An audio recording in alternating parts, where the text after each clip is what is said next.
మీరు ఎప్పుడైనా షాపింగ్ చేశారా? మనం రోజు చేసే నార్మల్ షాపింగ్ కాదు, real human organ shopping with add ons and customisation. మీకు ఒక పర్సన్ నచ్చలేదు, లేదా గొడవైంది, లేదా పర్సనల్ ప్రాబ్లమ్స్ ఉన్నాయనుకున్నాం. ఎంతలా అంటే దాన్ని చంపేంత కోపం మీకుంది.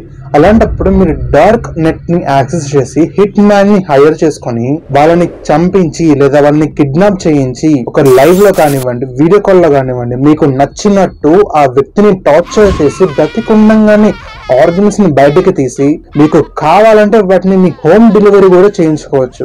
నమ్మేలా లేదు కదా, కానీ ఇది నిజంగానే జరుగుతున్నాయి కూడా. ఇలా హ్యూమన్ ట్రాఫికింగ్ లేదా ఆర్గన్స్ ట్రాఫికింగ్ ని చేసే వెబ్సైట్స్ ని డార్క్ వరల్డ్ లో సిల్క్ రోడ్ వెబ్సైట్స్ అని అంటారు. సో ముందే డిస్క్లైమర్ ఇస్తున్నా, ఒకవేళ మీరు వీక్ హార్ట్ పర్సన్స్ అయినా కూడా, సెన్సిటివ్ అయినా కూడా ప్లీజ్ ఈ వీడియోని చూడకండి. ఎందుకంటే ముందు డిస్కస్ చేయబోయే విషయాలు చాలా అంటే చాలా క్రీపీగా ఉంటాయి. ఎంతలా అంటే మీ ఊహలకు కూడా అంది ఉండవు. ఈ ఆన్లైన్ ప్రపంచంలో చీకటి ప్రపంచాన్ని మీకు ఇంతకు ముందు పరిచయం చేశాను. గత 3 వీడియోల్లో డార్క్ వెబ్ అంటే ఏంటి, హిట్ మ్యాన్స్ అంటే ఎవరు, వాళ్ళని ఎట్లా హైర్ చేసుకుంటారు, Russian sleep experiment, dark net లో జరిగే ఘోరమైన విషయాలన్నిటినీ ఇంతకు ముందు నా వీడియోలో మీకు క్లారిటీగా చెప్పాను. ఒకవేళ కొత్త వాళ్ళు ఎవరైనా ఈ వీడియో చూస్తున్నట్టయితే ఈ వీడియో చూసాక ఆ వీడియోస్ ని చూడండి, లేదా పార్ట్ 1, పార్ట్ 2, పార్ట్ 3 ని చూసాక ఈ వీడియోని చూడండి. చూడటం మాత్రం మిస్ అవ్వకండి. ఒకసారి ఆలోచించండి, ఇంటర్నెట్ లో ఒక డార్క్ వెబ్సైట్స్, ఆ వెబ్సైట్ లో మీరు ఏదైనా కొనొచ్చు. ఏదైనా డ్రగ్స్ కానివ్వండి, గన్స్ కానివ్వండి, హిట్ మ్యాన్స్ ని కానివ్వండి, ఆర్గన్స్ ని కానివ్వండి, ఏదైనా మీరు కొని మీ ఇంటికి ఆర్డర్ చేసుకోవచ్చు. డార్క్ వరల్డ్ లో ఆ సైట్ ని పేరే సిల్క్ రోడ్ అని అంటారు. 2011 లో రాస్ ఓల్బ్రిచ్ అనే వ్యక్తి, తనకి 26 ఇయర్స్, ఎవరికి తెలియకుండా ఒక సీక్రెట్ వెబ్సైట్ ని తయారు చేయడం జరిగింది. ఆ వెబ్సైట్ పేరే సిల్క్ రోడ్. ఎవరి కంట్రోల్ లేకుండా, ఎవరి అనుమతి లేకుండా ఒక డార్క్ వెబ్సైట్ ని క్రియేట్ చేయడం. అందులో మీరు ఏదైనా చేయొచ్చు. అండ్ పేమెంట్స్ బిట్ కాయిన్ లో మాత్రమే అవుతుంది. ఎందుకని పేమెంట్ బిట్ కాయిన్స్ లో, క్రిప్టో కరెన్సీలోనే? ఎందుకంటే నార్మల్ ట్రాన్సాక్షన్ చేసినట్టు దాని యొక్క డేటా మీ బ్యాంక్ సర్వర్ దగ్గర స్టోర్ అయి ఉంటుంది. మీరు ఎటువంటి ట్రాన్సాక్షన్ చేసినా కూడా ప్రతి ఒక్క ట్రాన్సాక్షన్ మీ బ్యాంక్ సర్వర్ లో స్టోర్ అయి ఉంటుంది. సో అందువలన పోలీసులు కానివ్వండి, సైబర్ క్రైమ్ డిపార్ట్మెంట్ వాళ్ళు వీటిని ఈజీగా ట్రేస్ అనేది చేయొచ్చు. కానీ క్రిప్టో కరెన్సీ ఏంటంటే వీటి యొక్క ట్రాన్సాక్షన్స్ అనేది ట్రేస్ చేయడం అంత ఈజీ కాదు, చేయలేరు కూడా. సో అందుకని ఇలాంటి website payment system only crypto కరెన్సీలో లేదా బిట్ కాయిన్ రూపంలోనే జరుగుతుంది. అయితే ఈ 26 ఇయర్స్ ఓల్డ్ వ్యక్తి తన పేరు రాస్ ఓల్బ్రిచ్ కదా, అలా కాకుండా తనకి ఇంకో పేరు అనేది పెట్టడం జరిగింది. దాని పేరే డ్రెడ్ ప్యారెట్ రాబర్ట్స్. ఎలాంటి ఐటమ్స్ అయినా అవైలబుల్ గా ఉండదు ఆ వెబ్సైట్ లో. Even LSD, heroin, cocaine, guns, smuggling weapons, everything. అందుకని ఈ వెబ్సైట్ ని డార్క్ నెట్ లో అమెజాన్ ఆఫ్ డ్రగ్స్ అని కూడా అంటారు. ఈ వెబ్సైట్ లో వెండర్ కి reviews, ratings and even customer support కూడా ఉండదు. ఈ సిస్టమ్ అంతా చాలా చక్కగా డిజైన్ చేస్తారు. ఒక ప్రొఫెషనల్ లెవెల్ లో అయితే డిజైన్ చేయడం జరిగింది. 2013 నాటికి ఈ ఒక వెబ్సైట్ ఒక టోటల్ ట్రాన్సాక్షన్స్ $1.2 బిలియన్ కన్నా ఎక్కువ. $1.2 బిలియన్ అంటే ఆ రోజుల్లో చాలా అంటే చాలా ఎక్కువ. అయితే కొంతకాలం పాటు ఇలా డ్రగ్స్ కానివ్వండి, వెపన్స్, ఫేక్ పాస్పోర్ట్స్ ఇలాంటి ఒక ఇల్లీగల్ విషయాలు జరిగేవి ఆ వెబ్సైట్ లో. కానీ క్రమంగా కాలక్రమేణా కొంతకాలం తర్వాత హ్యూమన్ ట్రాఫికింగ్ కూడా చేయడం జరిగింది. హ్యూమన్ ట్రాఫికింగ్ తో పాటు ఆర్గన్ సేలింగ్ కూడా చేయడం జరిగింది. 2012 లో యుఎస్ కి చెందిన కెన్విన్ అనే వ్యక్తి, ఇది ఒక ఫేక్ నేమ్ ఉంటుంది, ఒరిజినల్ పేరు ఉండదు, రెడిట్ లో తన కన్ఫెషన్ అయితే ఇవ్వడం జరిగింది. డార్క్ వెబ్ లో ఈ సిల్క్ రోడ్ అనే ఒక వెబ్సైట్ లో తనకు జరిగిన ఒక విషయాన్ని అయితే షేర్ చేయడం జరిగింది. ఇది వచ్చినప్పుడు చాలా అంటే చాలా వైరల్ గా మారింది. I was dying, I needed a kidney and I went to dark side to survive. కెన్విన్ కి కిడ్నీ ట్రాన్స్ప్లాంట్ అర్జెంట్ గా కావాలి. సో అందుకని లీగల్ ప్రాసెస్ లో అయితే 3 years వెయిట్ చేయాలంటుందని చెప్పారు. ఇక ఫ్రెండ్ అనేది సజెస్ట్ చేయడం జరిగింది సిల్క్ రోడ్ లో చూద్దామా అని. కెవిన్ ఏం ఆలోచించకుండా ఇక డార్క్ వెబ్ ని ఎలాగలా యాక్సెస్ చేసి దాంట్లో సిల్క్ రోడ్ అనే వెబ్సైట్ ని అయితే పట్టుకోవడం జరిగింది. ఇక సిల్క్ రోడ్ అనే వెబ్సైట్ లో సర్చ్ చేయడం జరిగింది. నీడెడ్ ఫ్రెష్ కిడ్నీ అని తన బ్లడ్ గ్రూప్ అని మెన్షన్ చేయడం జరిగింది. ఇక వెంటనే ఒక డోనర్ అయితే ఉన్నారు, కిడ్నీ కూడా అవైలబుల్ ఉందని సర్చ్ రిజల్ట్స్ లో రావడం జరిగింది. లిస్టింగ్ పేర్లో డాక్టర్ OWL23 అని ఉంది. డిస్క్రిప్షన్ లో కూడా చెప్పారు, కిడ్నీ అనేది విల్లింగ్ డోనర్స్ దగ్గర నుంచి తీసుకుంటాము, గ్యారంటీడ్ అండ్ సేఫ్ ట్రాన్స్పోర్ట్ అని కూడా మెన్షన్ చేస్తుంది. కెవిన్ షాక్ అయినా కూడా డిస్ప్రెషన్ లో చాలా అర్జెంట్ అని కాంటాక్ట్ చేశారు. ఇన్క్రిప్టెడ్ చాట్ అనేది స్టార్ట్ అయింది. చెల్లెలు చెప్పారు డోనర్ ఫ్రమ్ ఈస్టర్న్ యూరోప్ అని. సో సర్జరీ కోసం తను యుక్రెయిన్ అయితే వేయాల్సి ఉంటుంది. కెన్విన్ ఏం ఆలోచించకుండా హాఫ్ బిట్ కాయిన్ అనేది ట్రాన్స్ఫర్ చేయడం జరిగింది. అయితే ఫుల్ అమౌంట్ మాట్లాడుకున్నారు, దాంట్లో హాఫ్ అమౌంట్ అయితే అడ్వాన్స్ గా పేమెంట్ చేసేసారు. యుక్రెయిన్ ప్రైవేట్ క్లినిక్ అడ్రస్ అనేది ఇవ్వడం జరిగింది. పేమెంట్ పూర్తయిన తర్వాత ఇంకా పాస్పోర్ట్ అండ్ వీసా క్లియరెన్స్ తీసుకొని యుక్రెయిన్ కి అయితే వెళ్ళడం జరిగింది. కానీ వెళ్ళిన తర్వాత ప్రైవేట్ హాస్పిటల్ ఉంటుంది కదా, అక్కడికి వెళ్ళిన తర్వాత తను షాక్ అయ్యారు, ఇలాంటి అపాయింట్మెంట్ ఇవ్వలేదు అని. అదేంటి ఇలా అంటున్నారు, ఒకసారి కాంటాక్ట్ అవుదామని ఆ డార్క్ వెబ్ ని మళ్ళీ అక్కడ ఓపెన్ చేసి వెండర్ ఎవరైతే ఉన్నారో వాళ్ళని కాంటాక్ట్ చేద్దామని చూస్తే ఆ ఒక ప్రొఫైలే లేదు, డిసపియర్ అయిపోయింది. ఇతను రిలీజ్ అయ్యాడు ఐ వాస్ స్కామ్డ్ అని. చెప్పాను కదా, సిల్క్ రోడ్ అనేది ఒక డార్కెస్ట్ వెబ్సైట్ అని. దాంట్లో ఈ డార్క్ వెబ్సైట్ ని బేస్ చేసుకుని కూడా చాలా ఫేక్ స్కామర్స్ అయితే ఉంటారు. ఇలానే డిఫరెంట్ గా అర్జెంట్ గా రిక్వైర్స్ ఉన్న కస్టమర్స్ ఎవరైతే యూజర్స్ ఉన్నారో వాళ్ళ దగ్గర వాళ్ళ అవసరాన్ని వీళ్ళు క్యాష్ చేసుకుందామని ఫేక్ లిస్టింగ్స్ కూడా అనేది పెట్టడం జరుగుతుంది. సిల్క్ రోడ్ లో రియల్ అయిన డోనర్స్ ని, అంటే రియల్ కిడ్నీ, రియల్ ఆర్గన్స్ ని పట్టుకోవడం చాలా అంటే చాలా కష్టం. వాళ్ళ పట్టుకున్నా కూడా వాటిని దొరకడం అంటే చాలా రేర్. ఎందుకంటే కానీ సైబర్ క్రైమ్ వాళ్ళు ఇన్వెస్టిగేషన్ లో చెప్పారు there were some real organ deals అని, but extremely rare and risky. Interpol reports లో కూడా మెన్షన్ అయింది some dark net vendors used human trafficking victims to for organ sales. Official గా ప్రూవ్ చేయలేదు కానీ ఇలాంటివి చాలా జరిగాయని కొన్ని రిపోర్ట్స్ లో అయితే మెన్షన్ చేయడం జరిగింది. ఈవెన్ దాని తర్వాత ఈ సిల్క్ రోడ్ బంద్ అయిన తర్వాత వచ్చిన ఆల్ఫాబే వెబ్సైట్ లో కూడా ఇలాంటి సంబంధించిన లిస్టింగ్ ఆర్గాన్స్ ఒక లిస్టింగ్స్ ఉండేవని కూడా ప్రూవ్ అయితే చేయడం జరిగింది. ఆల్ఫాబే గురించి కూడా తెలుసుకుందాం, కానీ దీనికన్నా ముందు సిల్క్ రోడ్ వెబ్సైట్ గురించి పూర్తిగా తెలుసుకుందాం. ఇప్పటిదాకా మనం ఈ వెబ్సైట్ ని ఎవరు స్టార్ట్ చేస్తారు, ఎందుకు స్టార్ట్ చేశారు, అండ్ ఏమేమి జరుగుతాయి, ఎలాంటివి జరుగుతాయి పూర్తిగా తెలుసుకున్నాం కదా. సరే, ఒక పర్సన్ కి జరిగిన రియల్ స్టోరీ అయితే షేర్ చేసుకుందాం. ఇది చాలా అంటే చాలా వెతికిన తర్వాత నాకు ఇది దొరికింది. ఇన్ఫాక్ట్ నమ్మే వాళ్ళు ఉంటారు, నమ్మని వాళ్ళు కూడా ఉంటారు. It's up to you. 2019 Sam 22 ఏళ్ల అబ్బాయి, ఇంజనీరింగ్ స్టూడెంట్. తన ఫాదర్ కి కిడ్నీ అవసరం ఉంది, అందుకని కిడ్నీ ఫెయిలియర్ అయింది. సో అర్జెంట్ గా ట్రాన్స్ప్లాంట్ చేస్తే కానీ దాన్ని బతకలేరు. కానీ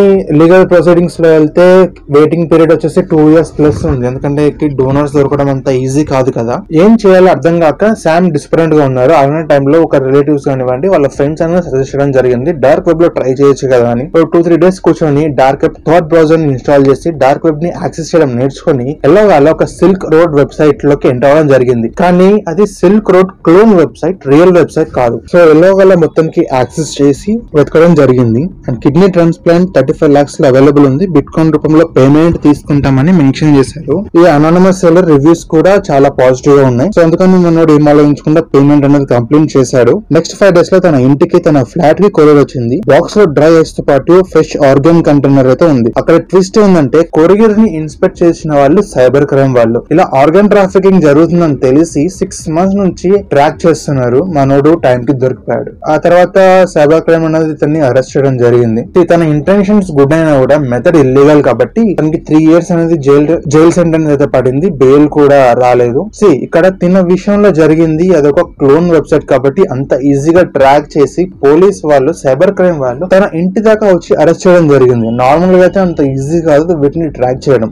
మామూలుగానే మనుషులకి గ్రీడ్ అనేది ఎక్కువగా ఉంటుంది, ఆశ అనేది ఎక్కువగా ఉంటుంది. డార్క్ వెబ్ లో ఎలాంటి వాళ్ళు ఉంటారంటే సైకో వాళ్ళు, ఒంటరిగా ఉండే వాళ్ళు, ఇలాంటి వాళ్ళు ఎక్కువగా ఉంటారు. సో అక్కడ అనేది ఆబ్వియస్ గా గ్రీడ్ అనేది ఇంకా చాలా ఎక్కువగా ఉంటుంది, చాలా డేంజర్ గానే ఉంటుంది. ఇక్కడ గ్రీడ్ మీరు చూస్తుంటే మీకు అర్థమవుతుందా, ఒక హ్యూమన్ బాడీ పార్ట్స్ ని, ఒక హ్యూమన్ ని ఒక ఐటమ్ లాగా మార్చేశారు డార్క్ వెబ్ లో. మనం ఇక్కడ ఆన్లైన్ లో చికెన్ కూడా ఆర్డర్ చేసుకుంటా ఉంటాం కదా, డార్క్ వెబ్ లో అయితే మనుషుల్ని కూడా ఆర్డర్ చేసుకోవచ్చు, ఇలా వాళ్ళ ఆర్గన్స్ ని. చాలా షాకింగ్ ఉంది కదా. ఇన్ఫాక్ట్ మీరు నమ్మచ్చు, నమ్మకపోవచ్చు, బట్ ఇలా రియల్ గా జరుగుతున్నాయి. అఫీషియల్ గా రియల్ స్టేట్మెంట్ బయటికి రానంత మాత్రాన జరగదని కాదు, జరుగుతాయి. కానీ ఇలాంటివి అంత ఈజీగా బయటికి రావు. బయటకు వచ్చే లోపలే గవర్నమెంట్స్ కానివ్వండి, సైబర్ క్రైమ్ వాళ్ళు కానివ్వండి, ఎవరైతే ఉన్నారో వీటిని బయటికి రానికుండా ఆపేస్తారు. అంత బానే ఉంది. మరి ఆ వెబ్సైట్ ఇంకా కూడా యాక్టివ్ గానే ఉందా, ఇంకా పనిచేస్తుందా అంటే లేదు. ఆ వెబ్సైట్ ని అయితే మన యుఎస్ కి చెందిన ఏజెన్సీస్ అనేది ఈ ఓనర్ ని పట్టుకొని ఆ వెబ్సైట్ ని అంతం చేయడం జరిగింది. ఎలానో చెప్తా వినండి. ఇది ఒక సినిమా లెవెల్లో ఎటువంటి తీసిపోదు, ఎందుకంటే పట్టుకున్న విధానం చూస్తుంటే ఒక సినిమా క్లైమాక్స్ లానే ఉంటుంది. FBI, DEA, IRS అన్ని యుఎస్ ఏజెన్సీ సిల్క్ రోడ్ ని షట్ డౌన్ చేద్దామని కంకణం పట్టుకొని కూర్చొని ఆపరేషన్ అనేది స్టార్ట్ చేయడం జరిగింది. కానీ బిగ్గెస్ట్ ఛాలెంజ్ ఏంటంటే DPR అని ఎవరన్నా తెలియదు. సో ఇక్కడ స్టార్ట్ అయింది మాస్టర్ ప్లాన్. FBI ఏజెన్సీ ఏవైతే ఉన్నాయో సిల్క్ రోడ్ కి రిలేటెడ్ గా ఎటువంటి టాపిక్ అయినా ఇంటర్నెట్ లో ఉంది అంటే దాని గురించి వెతకడం స్టార్ట్ చేస్తారు. ప్రతి ఒక్కటి, ఈవెన్ చిన్న డీటెయిల్ కూడా మిస్ అవ్వకుండా ప్రతి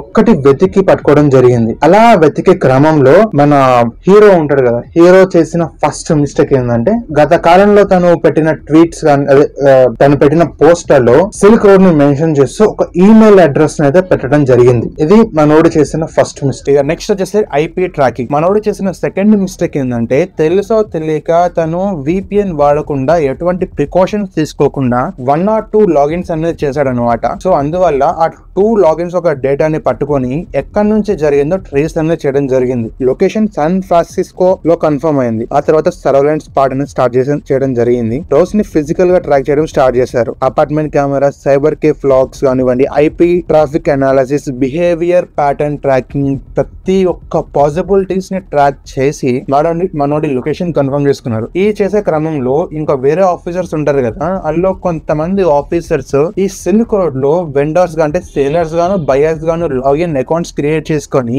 ఈ ఓనర్ తో ఎలాగైనా డిస్కషన్ స్టార్ట్ చేయాలని కంకణం కట్టుకొని కూర్చున్నారు. కాబట్టి ఏదో ఒక విధంగా ఆ ఓనర్ తో చార్జ్ చేయడం జరిగింది. ఒక కన్వర్సేషన్ బిల్డ్ అవుతున్న క్రమంలో తను ఓనర్ ఎవరైతే ఉన్నాడో ఒక స్టేట్మెంట్ అదే ఒక చాట్ అనేది లో చెప్పడం జరిగింది. I started this site when I was living in Austin అని చెప్పడం జరిగింది. అండ్ 1 hour ట్రాక్ చేస్తున్న పర్సన్ కూడా సేమ్ లొకేషన్ మ్యాచ్ అయింది. సో ఇద్దరు ఒకరే అని కన్ఫర్మ్ చేసుకున్న తర్వాత ఈ పర్సన్ ని ట్రాక్ చేసి ఎక్కడ కరెక్ట్ లొకేషన్ లో ఉన్నారో తెలుసుకున్నారు మనోళ్ళు. 2013 అక్టోబర్ 1 లో శాన్ ఫ్రాన్సిస్కోలో పబ్లిక్ లైబ్రరీ అయితే ఉంది. అల్లో మనోడు ల్యాప్టాప్ పట్టుకొని వర్క్ చేస్తూ కనబడ్డాడు. ఇక ఎలాగైనా తనని రెడ్ హ్యాండెడ్ గా పట్టుకోవాలని మన FBI అనేది చాలా చాకచక్యంగా కరెక్ట్ గా ప్లాన్ చేసింది. ఇద్దరు ఏజెంట్స్ తన వేషాలు మార్చుకొని ఫీమేల్ అండ్ మేల్ ఏజెంట్స్ లైబ్రరీలోకి అయితే ఎంటర్ అవడం జరిగింది. ఒక ఫీమేల్ ఏజెంట్ ఏం చేశారంటే గట్టిగా అరిచి ఒక వేరే పర్సన్ తో గొడవ పెట్టుకోవడం స్టార్ట్ చేశారు. ఈ లోపల మన రోజ్ ఎవరైతే ఉన్నాడో ఇటు డైవర్ట్ అయ్యి గొడవనైతే గమనిస్తున్నాడు. ల్యాప్టాప్ ఆన్ లో ఉంది, ఇక అడ్మిన్ ప్యానల్ ఆన్ లో ఉంది. మన మేల్ ఏజెంట్ ఏం చేశారంటే వచ్చి ఆ ల్యాప్టాప్ స్క్రీన్ ని లాక్ అయితే చేయడం జరిగింది. అడ్మిన్ పోర్టల్ ఓపెన్ లో ఉంది, ఉన్నప్పుడే పట్టేసుకున్నారు. అండ్ మనోడు రెడ్ హ్యాండెడ్ గా దొరికిపోయారు. అండ్ ల్యాప్టాప్ ఓపెన్ లో ఉంది, silk road admin panel running లో ఉంది. సో అందుకే ప్రూఫ్ కంప్లీట్ అయింది కాబట్టి FBI కి దొరికిపోయాడు. రోజ్ ని కోర్టులోకి తీసుకెళ్లిన తర్వాత చాలా అంటే చాలా చార్జెస్ అయితే ఇవ్వడం జరిగింది. దానిపైన money laundering, drug trafficking, conspiracy to commit murders based on online chats, running a criminal enterprise. And 2015 లో US కోర్ట్ ఏం చేసిందంటే రోజ్ కి లైఫ్ టైమ్ జైల్ సెంటెన్స్ అయితే ఇవ్వడం జరిగింది. పేరోల్ కూడా ఇవ్వలేదు. ల్యాప్టాప్ లో FBIకి దొరికిన డేటా ప్రకారం 1000 చాట్స్ ఆఫ్ లాక్స్ అనేది దొరకడం జరిగింది. అండ్ వెండర్ డీటెయిల్స్, ఎవరైతే బయర్స్ అండ్ సెల్లర్స్ ఉంటారో వాళ్ళ డీటెయిల్స్, ఎన్ని orders, and $183 million worth crypto అయితే దొరికింది వాళ్ళకి. అండ్ సిల్క్ రోడ్ చాప్టర్ అయితే క్లోజ్ అయింది. కానీ రోజ్ స్టోరీ ఇంటర్నెట్ లో అయితే బిగ్గెస్ట్ మ్యాన్ హ్యాండ్ లాగా హిస్టరీలో నిలిచింది. అండ్ రోజ్ బ్రిలియన్ స్టూడెంట్, కానీ తన ఐడియాలజీ తప్పు. ఐడియాలజీ వల్ల రాంగ్ డైరెక్షన్ లో తీసుకెళ్లడం జరిగింది. ఫ్రీడమ్ కోసం తయారు చేసిన website silk road world biggest criminal website గా మారింది. ఒక్క క్లూ, ఒక్క మిస్టేక్, ఒక్క ఈమెయిల్ ఐడి, 2 లాగిన్స్ VPN వాడకుండా చేసిన ఈ తప్పుల వల్ల ఈ క్లూస్ అన్నిటిని జాయిన్ చేస్తే మనోడు దొరికిపోయాడు FBI. సిల్క్ రోడ్ ని FBI క్లోజ్ చేసిన తర్వాత అందరికి అనిపించింది డార్క్ వెబ్ లో ఈ డార్క్ మార్కెట్ అనేది అంతమైపోయింది, ఇంకా లేదు అని. కానీ 2014 లో ఆల్ఫాబే అనే ఒక వెబ్సైట్ మళ్ళీ పుట్టింది. దీనికి సిల్క్ రోడ్ కన్నా దారుణమైన వెబ్సైట్ ఇది. దానికన్నా అడ్వాన్స్ టెక్నాలజీ, అడ్వాన్స్ సెక్యూరిటీతో మళ్ళీ వెబ్సైట్ అనేది రావడం జరిగింది. దాని పేరే ఆల్ఫాబే. దీంట్లో drugs, hacking tools, fake documents, even weapons, cocaine, LSD, heroins, fake Aadhaar card, PAN cards, passport, hacking tools, hacking kits ఉంటాయి కదా అవి, క్రెడిట్ కార్డ్స్ కానివ్వండి, స్టోలెన్ లాగిన్స్ కానివ్వండి, ఈవెన్ కాంట్రాక్ట్ కిల్లర్స్ ఒక్క ఇన్ఫర్మేషన్ కూడా ఉండేదంట ఈ వెబ్సైట్. ఎవరైతే సిల్క్ రోడ్ వాడే వాళ్ళో వాళ్ళందరూ ఈ వెబ్సైట్ కి అయితే మైగ్రేట్ అవ్వడం జరిగింది. 2017 నాటికి ఆల్ఫాబే ఒక బిగ్గెస్ట్ డార్క్ నెట్ మార్కెట్ లో హిస్టరీలో నిలిచింది. 40,000 plus vendors and 2 lakhs plus active users గా మారింది. Daily turnovers millions of dollars in క్రిప్టోలో జరిగేవని ఒక అంచనా. ఎస్టిమేటెడ్ ట్రాన్సాక్షన్స్ ఎంతో తెలుసా? ఈవెన్ $1 billion కన్నా ఎక్కువ. మరి దీని కథ ఎలా ఎండ్ అయింది? ఇది ఇంకా యాక్టివ్ గా ఉందా అంటే లేదు, దీని కథ కూడా ఎండ్ అయింది. ఎలానో తెలుసుకుందాం నెక్స్ట్ వీడియోలో. నెక్స్ట్ వీడియో కూడా మీరు మిస్ అవ్వకుండా చూడాలంటే కింద సబ్స్క్రైబ్ బటన్ క్లిక్ చేసి బెల్ ఐకాన్ ఆన్ లో పెట్టుకో. అప్పుడే నేను పెట్టిన వీడియో మీకు మిస్ అవ్వకుండా నోటిఫికేషన్ రూపంలో వస్తుంది. మీరు గత కాలంలో చేస్తున్న 3 వీడియోలు చూడకపోతే చూడండి, మీకు ఫుల్ క్లారిటీ అనేది రావడం జరుగుతుంది. ఒకవేళ మన సజెషన్స్ కానివ్వండి, కంప్లైంట్స్ కానీ ఏమన్నా ఉంటే కామెంట్ సెక్షన్ లో చెప్తారని కోరుకుంటూ సెలవు తీసుకుంటున్నాను.